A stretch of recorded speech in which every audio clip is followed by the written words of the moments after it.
دقيقة لما سكنر إيش ترتدي مقاكير راكان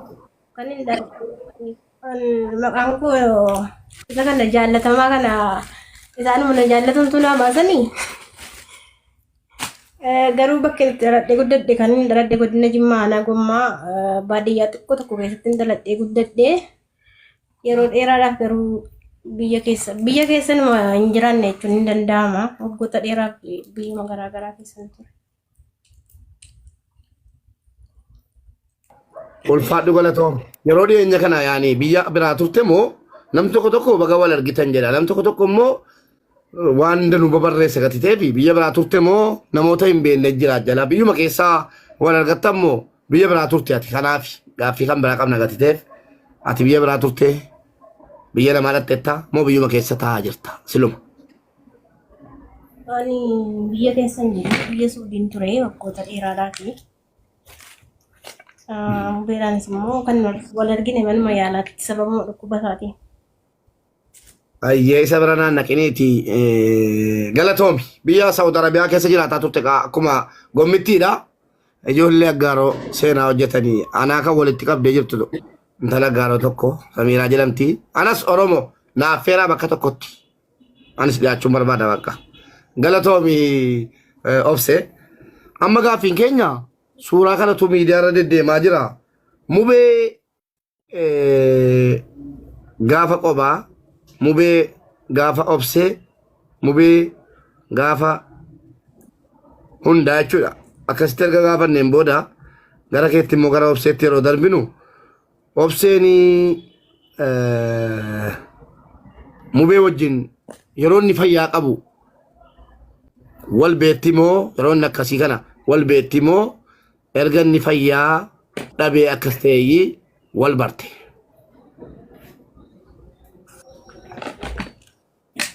ayega hibare dada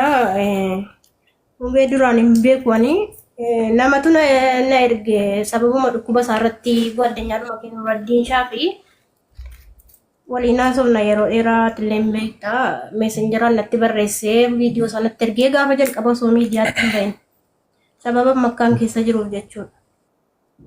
tak ya daramu akana lali yero sanat tan baye busy ture taziya way mana kisa ture mana rabati akkas carraa ta'een dhanne nama baay'ee dura koo dhaqee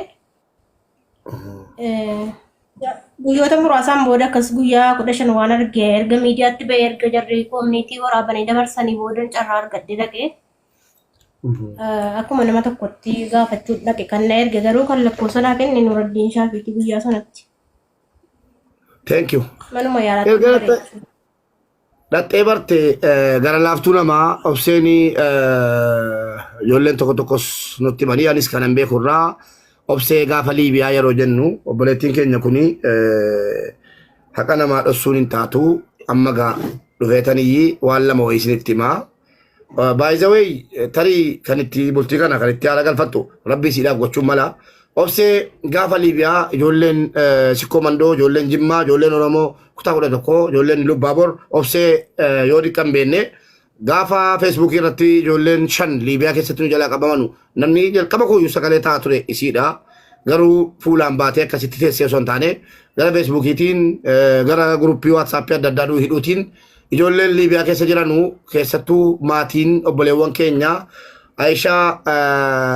Hajinamoo Tamima Tilmoo Kiimoo obboleessa keenya Naziif Rabbi rahmata isaa godhu Liibiyaa ijoollee sikkoo mandoo lammaan sanaa miskuu abbaa nagaa yaadattu jedhee beeka 2019 feesbuukii irratti namni adda durummaadhaan guruppii adda addaa hidhee lakkoofsa 5 oltu jalaa gubate guruppii waan hiituuf jechuudha. Namoonni tokko tokkos immoo wanni kun kijibaa maal beektu ajandaa waa hedduutu deemaa ture. Sana hunda dandeessee obboleettiin keenya anaa wajjin halkanii guyyaa namni ijoollee Liibiyaa keessa baasuu keessatti qooda leencaa qabdu obseen isii kana warri gaafa sana sagalee isii malee fuula isii hin beenne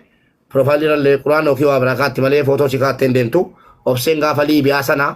ijoollee waggaa 6 dura jechuudha. Waggaa 6 dura sagalee isii beektu obsettiin gaafa ijoollee Liibiyaa baasuu irratti